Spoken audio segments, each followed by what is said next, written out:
আপনি প্রবাসে থাকেন কিংবা দেশে থাকেন, এই মুহূর্তে কিন্তু চলতেছে ফিফা ওয়ার্ল্ড কাপ। আর এই ফিফা ওয়ার্ল্ড কাপের প্রত্যেকটা ম্যাচ আপনি কিভাবে আপনার মোবাইল দিয়ে, হাতে থাকা মোবাইল দিয়ে দেখবেন, যেখানে আপনার কোনো ধরনের অ্যাপ্লিকেশন বা কোনো অ্যাপ ডাউনলোড দিতে হবে না, কোনো জায়গায় রেজিস্ট্রেশন করতে হবে না। জাস্ট আমি যেই লিঙ্কটা দিব ওই লিঙ্কে ঢোকার পর আপনি সকল ধরনের খেলাগুলো লাইভ দেখতে পারবেন। এবং এই যে বর্তমানে ফিফা ওয়ার্ল্ড কাপ, সেটা সকল ম্যাচ আপনি লাইভ দেখতে পারবেন কোনো ধরনের ঝামেলা ছাড়াই। তা আর দেরি কিসের? চ্যানেলে নতুন হয়ে থাকলে বা পেজে নতুন হয়ে থাকলে পেজটি ফলো করবেন, চ্যানেলটি সাবস্ক্রাইব করবেন এবং ভিডিওটি শেয়ার করে দিবেন যাতে করে সবাই দেখতে পারে। তো চলুন আমরা স্ক্রিনে চলে যাই, সেখানে গিয়ে আমি দেখিয়ে দিব কিভাবে আপনি এই ওয়ার্ল্ড কাপের সকল খেলা লাইভ দেখবেন আপনার মোবাইলে, কোনো রেজিস্ট্রেশন ছাড়া, কোনো অ্যাপ ডাউনলোড দেওয়া ছাড়া। ওকে, মোবাইল স্ক্রিনে আসার পর এইখানে সার্চ বারে আমি এটা আপনাদেরকে দিয়ে দিব, জাস্ট এইটা স্টেম coldcode.bd, বা এটা আমি কমেন্ট বক্সে দিয়ে দিব, ডিসক্রিপশনে দিয়ে দিব। এইটাতে একটা ক্লিক করে দিবেন। এই যে দেখতে পাচ্ছেন, coldcode.bd সিস্টেমটা এটা ওপেন হচ্ছে। এই যে দেখেন চলে আসছে।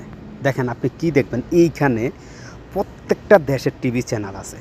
এইখানে দেখেন ফিফার যেই ইয়েগুলো আছে, দেখেন FIFA plus B, FIFA plus France, Spain, FIFA English, FIFA plus আর্জেন্টিনার প্রত্যেকটা দেশের টিভি চ্যানেল। এমনকি আপনি আমাদের বাংলাদেশের যে টিভি চ্যানেলগুলো আছে, দেখেন চ্যানেল 1 থেকে শুরু করে বাংলাদেশের, ইন্ডিয়ার সকল টিভি চ্যানেল এইখানে আছে। যেমন আমি এখান থেকে এখন যেটা করব, আমরা এখন যেহেতু খেলাটা লাইভ দেখব, এই জন্য কী করবো, এখান থেকে যে কোনো একটা সিলেক্ট করে দিতে পারেন। আমি এখানে ফিফা, এই যে ইংলিশ যেটা আছে ফিফা প্লাস, এটাতে একটা ক্লিক করে দিলাম। দেখেন লাইভ খেলা চলতেছে, লাইভ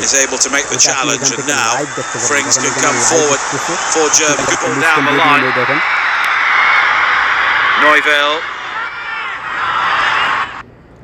দেখেন এই যে খেলাটা লাইভ চলতেছে, আপনি ঠিক এভাবেই খুব সহজে, আপনার রেজিস্ট্রেশনের দরকার নাই, কোনো অ্যাপ্লিকেশান ডাউনলোড দেওয়ার দরকার নাই, আপনি খুব সহজেই কিন্তু এভাবেই এইখান থেকে প্রত্যেকটা দেশের টিভি চ্যানেল দেখতে পারবেন। আপনার কোনো ধরনের অ্যাপ্লিকেশন বা কোনো কিছু আপনার ডাউনলোড দিতে হবে না, আপনার রেজিস্ট্রেশন করতে হবে না।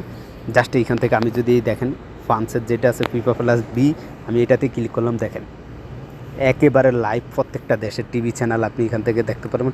আমি যদি এইখান থেকে আমাদের বাংলাদেশের যে টি স্পোর্টস এইচডি আছে, এইটাতে ক্লিক করে এইটা তো আপনি এখান থেকে লাইভ দেখতে পারবেন। টি স্পোর্টসে এই মুহূর্তে সম্ভবত কোনো লাইভ চলে না, যার কোনো চলতেছে না। যাই হোক, এরপরে আপনি এখান থেকে বিটিভিও দেখতে পারবেন। বাংলাদেশের বিটিভিতে কিন্তু লাইভ খেলা হচ্ছে, স্টার স্পোর্টসের খেলাগুলো দেখতে পারবেন। এই স্পোর্টস পাকিস্তান, অর্থাৎ এক কথা আপনি এখান থেকে সকল দেশের স্পোর্টস চ্যানেলগুলো আপনি দেখতে পারবেন। ওকে, তো আপনি এখান থেকে খুব সহজে আপনি সকল লাইভগুলো দেখতে পারেন। ভিডিওটা শেয়ার করবেন যাতে করে সবাই দেখতে পারে।